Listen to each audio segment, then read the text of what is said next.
Hi guys, thank you for joining me today. I have my notebook here. I've been thinking a lot. I've been taking my own advice. I haven't been doing much podcasting or YouTubing because I've been taking care of myself, and I had some things go on in my life the past week or 2 weeks, and I just needed some time to myself for thinking, for reevaluating, for self-care. So I've done that. I'm still in the process of doing that. I don't know if I'm back full-time right now or just part-time, but I'll figure it out. And I wanted to talk to you today about habits. Specifically, because I get asked this question a lot, because people that come here and they see my YouTube videos and they hear things that I say, and sometimes the things that I say don't resonate with them. For example, they hear something like just be more positive, or they think that what I'm saying, and this is good feedback, I don't mind this at all, that the things that I say, maybe I'm not giving you practical ways to implement these things in your life. So I hear you. If that's how you feel and you're like, well, what does that even mean? Like, think positive. Like, think positively is not going to cure me. I hear you. I do. So today I have an answer for you. Habits. Almost everything you do in your life, in a day in your life, is a habit. You wake up at a certain time, you eat a certain thing for breakfast, you go to work, where you work, you do the tasks that you do every day, you pick up the kids after work, you drive home, you make dinner. These things are habits. Your day is structured around the things that you normally do, always do, and that has to do with things that need to get done or things that you're responsible for. And everybody's like that, and it's totally fine. This is not a criticism at all. One of the things that I think that everybody can do that's very easy to do, that is very helpful. I'm sorry, my hair is driving me crazy. I should just put a hat on. One of the things that I think that anybody can do is change a habit. So when dealing with anxiety, when dealing with trauma, when dealing with grief, and wanting to move forward, one of the easiest things I know to do is implement new habits. Get yourself used to a different routine. And there are things that are involved in that. And the first one is practical habits. So what time you get up in the morning, what you eat for breakfast, lunch, or dinner every day, your self-care routine, your physical exercise routine, avoiding negative energy and negative people. These are things that you can change right now today to lessen the stress and anxiety in your life. So I have started getting up early. I started about a month ago, and I already thought that I got up pretty early. I get up at 6 o'clock with the kids to get everybody ready and out the door by a certain time, and now I get up between 5 and 5:30. When I can, I get up right at 5, and I do what's called the 20-20-20 method. And I learned about this from some guy on Instagram TV. I don't know, it was an accident. I ran into his channel, but 20 minutes is journaling, writing down goals for the day, writing down your schedule or people you need to talk to or things you want to get done for your day. Then 20 minutes is meditation, setting your clear intentions, which I very much believe in. Whatever your meditation is, it's never the same for me. And sometimes I do guided meditations, and sometimes I'll just sit with myself and sort of face the sun. And because it's summertime right now and the sun's not up that early in the morning, I'll turn on my bathroom light actually and face that light. And with my eyes closed, it feels like I'm facing the sunshine. And I just love the way that feels. So that's how I meditate. And I'll set an intention for the day. And sometimes it's just one word. It'll be something that I want to try to exude in my day and give to everyone I meet and sort of radiate out. So it could be love, compassion, positivity, whatever it is. And I meditate on that. And I try to quiet the mind and just try to think about what that looks like in my life. So 20 minutes journaling or planning, scheduling, 20 minutes meditating and being at peace within yourself mentally. And you can do any other kind of meditation you want as well. You can do a chakra meditation, I love the idea of opening your crown chakra to divine light and healing, if that's what you feel like you need, or you can, imagine yourself rooted to the ground if you're needing grounding. A lot of people with anxiety, grounding really helps. So those 20 minutes are yours to take care of yourself mentally, spiritually. And then I do 20 minutes of yoga. I get out my mat and I do, sun salutations, asanas. I don't normally do headstands that early in the morning just because obviously my body's very stiff and sore. So I don't do that first thing in the morning, but I do 20 minutes journal, 20 minutes meditation, 20 minutes yoga. And I'm telling you, and I hope that you believe me, my life has totally changed. Okay. I feel like I'm glowing. I feel like I'm in my energy, my goddess power. When I get up on those mornings and I do those things, I've already been up for an hour when everybody else wakes up. And I feel more prepared for mommying, for making breakfast, for getting everybody else prepared. It's made a huge difference in the way that I feel about myself, about my life, but just about productivity. And I have seen things change for me in small and larger ways, business-wise, just because I'm taking this time for myself first thing in the morning. And I do, after everybody leaves the house, I do my morning like I had done before. The only thing that I changed was my morning routine and the adding the 20-20-20. I also started drinking a big glass. It's this glass right here, actually. I fill this at night with water and lemon juice. And I drink this as soon as I wake up at 5 o'clock, which gives me an hour to sort of process it before I eat breakfast. And there are so many physical benefits to drinking water first thing in the morning. Lemon water is good for your liver. I think lemon, there's something unique about it that it's the only thing that can do this thing for your liver. I don't know what it is, but this helps with circulation. It helps with waking up your organs first thing in the morning. So physically, this is a really great thing to do. I have seen a change in my skin. I feel like I'm glowing, like actually glowing, and I haven't changed anything about the way that I wash my face or any of that stuff. So I know that these things are helping. So that's another one to add to the list. It's just a big cup of room temperature lemon water, 45 minutes to an hour before you put any food in your body. Just wakes everything up, gets it going. It's really, really good for you. Trust me when I say, okay? So those are all habits, and they're all things that you totally have control over. They're practical tips and things that you can do and you can start doing right now, and they don't also cost anything, so that's awesome. The next thing I want to talk about changing in order to come out of a space of anxiety, negativity, depression, PTSD, OCD, whatever it is that you deal with, is your language. And we have talked about this before, and some of you believe in this and some of you think it's total hogwash, and that's okay. I believe in it because I've seen it work in my life, in my kids' lives, and the lives of people that I care about. So language is very important, and I am a big fan of using positive language. And sometimes you're saying negative things and you don't even know that you're saying them. And we get used to, I think this is especially true too of people with anxiety, we get used to speaking in a certain way with people.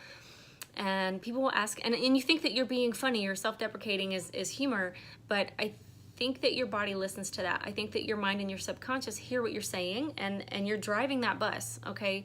So if somebody says, how are you doing today? And you say something silly back, like, not bad for a Monday, and it's Friday, or, could be worse, it's not positive, it's not good. You're not setting yourself up for good things there. And I do think that your brain hears and your body hears, and they're like, oh, are we not doing?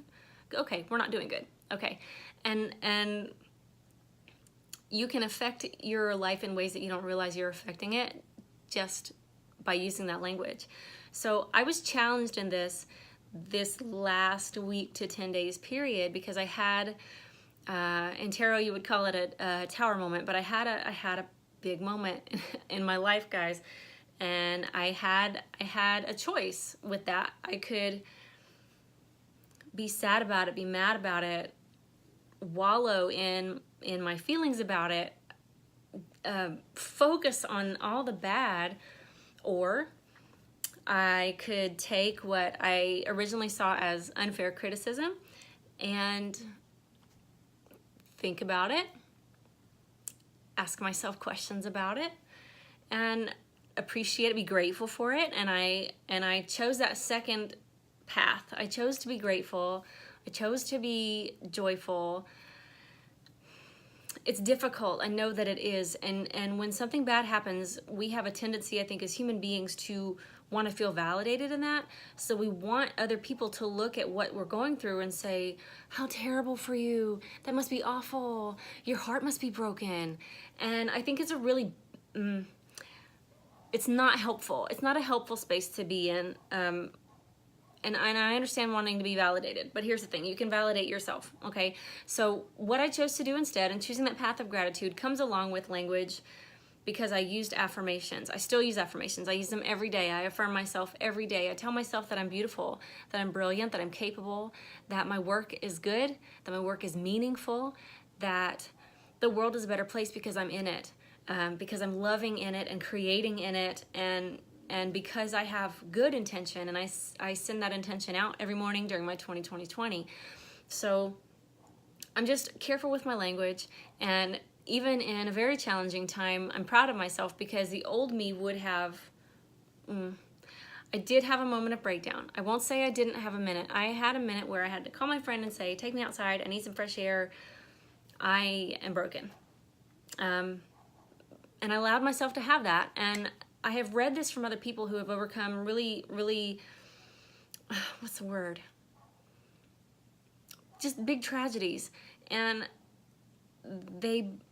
a lot of them say the same thing, which is allow yourself 5 minutes, 10 minutes. Allow yourself that. Because you're a person and you do have feelings, and when someone hurts you, when something bad happens, especially if it's unexpected, or especially if it takes away your control. Because for me, anxiety is so much about being able to control a situation. And this was not something that I had any control over. It was just something that, it was like having the rug pulled out from under me. And I just had to say, okay, there's no more rug. So I did have 5 minutes, 10 minutes of total meltdown. That did happen, and it's okay.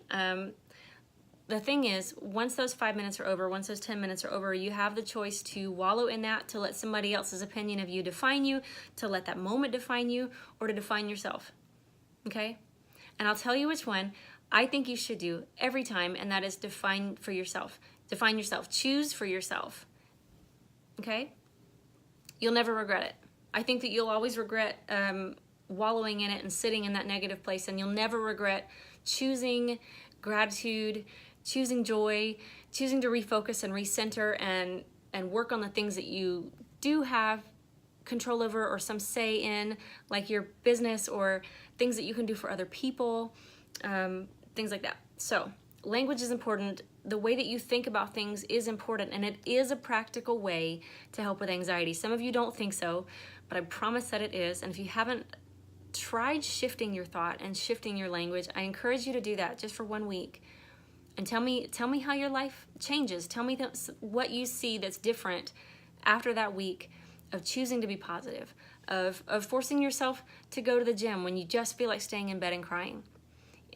Getting dressed and showing up sometimes is all that is required for the universe or God or whatever you want to call it to meet us, okay? If you'll come halfway, then the good things that are meant for you, that are coming into your life, will meet you that halfway as well. A lot of times they'll come over the halfway, okay?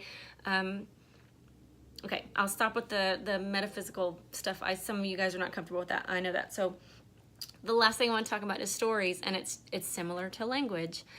Some of the people that I talk to about coaching, about changing their lives, about shifting habits and shifting language and really wanting to get from platform A to platform B, eventually up to platform C in a business thing or in their marriage. A lot of it comes down to the stories that we tell ourselves, and these are stories that we've always told ourselves. They are stories that our parents told us. They are, and I've talked about this before, a story can be anything. A story can be, I have ADHD, so I can't learn that. I have a learning disability, so I'm not going to be able to do that. A story can be, because I used to do that to myself. Well, I've never been good at math, so. And I think that your brain, your subconscious, your spirit, your soul, your inner being is like, okay, we're not good at math. A story is something like, I'm trying to think without, I don't want to get too personal with you, but there are some adults that I know, fully grown people, who have stories that blame others for their misfortune, or they're missing out on something, or they're not being able to complete some project, or they're not reaching their full potential, or growing into their highest selves because so-and-so hates me, so-and-so was rude to me, so-and-so screwed it up for me. At some point, I believe you have to take personal responsibility for where you are in your life. And until you're ready to do that, you can't move forward. And that just is what it is. And some people hear me when I say that, and they hear my heart when I say that, and they're ready to move forward. And some people, unfortunately, really want to stay in that negative mindset, that story, and it has to do with what I mentioned earlier about feeling validated. Nobody's ever apologized to you for it. Nobody's ever said that happened to you and it sucks and it was my fault. And you're still waiting for that, but if you sit around waiting for somebody else to validate you, you may wait for the rest of your life. And that would be a tragedy. That would be such a waste, and I don't want you to do that. So pay attention to the stories that you tell yourself about yourself, okay? You can change your story at any time. You can do a thing called revision, and if an apology is really important to you, then visualize that happening in the past, okay? Do a meditation and sit and see the thing that hurt you and see it going a different way. Because really, the past only exists in our imagination. Okay? Did I get you with that? Did your mind just... The past only exists in our imagination. So just like the future, it can be whatever we want. Now, I'm not encouraging you to be, delusional or to lie to yourself, but I do think that sometimes we're not going to get the healing from somebody else that we've been waiting for, and sometimes that person passes, or it's just not going to happen. So we've got to go back and do that healing ourselves in order to move forward. So if you are ready today to make practical changes in your life to heal yourself mentally, spiritually, physically, but especially our focus here is on anxiety, then I encourage you to change your practical habits. These are practical tips because you guys told me that you wanted those. To change your language that you use about yourself on a daily basis, and to do some revision on your stories that you tell yourself, and to understand that you are in charge, you're in control to the extent that you want to be, okay? Your life is yours to live and is yours to create to the extent that you want that responsibility, that you want to do it. If you want to stay in your old story and you want to just keep saying the same things, that makes you stuck. It'll keep you stuck. It'll keep you stuck in this thing that you don't like. And that person may never apologize, and you may never get validated, and that would be so sad for you to just get stuck in this place and never offer the world these beautiful things that you have inside you to offer them, or create the thing that you were born and sent here to create, to give to humankind. So I feel like I'm rambling. I'm gonna try to cut it off. The last little note that I wrote here that I want to make sure to say to you is that you have to want something to be true about you. You have to want this life to get this life. And if you want this life, you will do this work and leave the old things in the past, get rid of them, let go of them, do some releasing work, do some shadow work, whatever you need to do. Let go of those old things that are holding you back. Be the thing that propels you forward. Be your own healer, okay? And be your own affirmer. Tell yourself, look at yourself, repeat after me, I am beautiful. I am kind. I am loving. I am loved. I am brilliant. And I can do great, great, great, great things. You say, I can do great, great, great, great things. Yes, yes, yes you can. Yes you can. I love you. Live in courage. Bye-bye.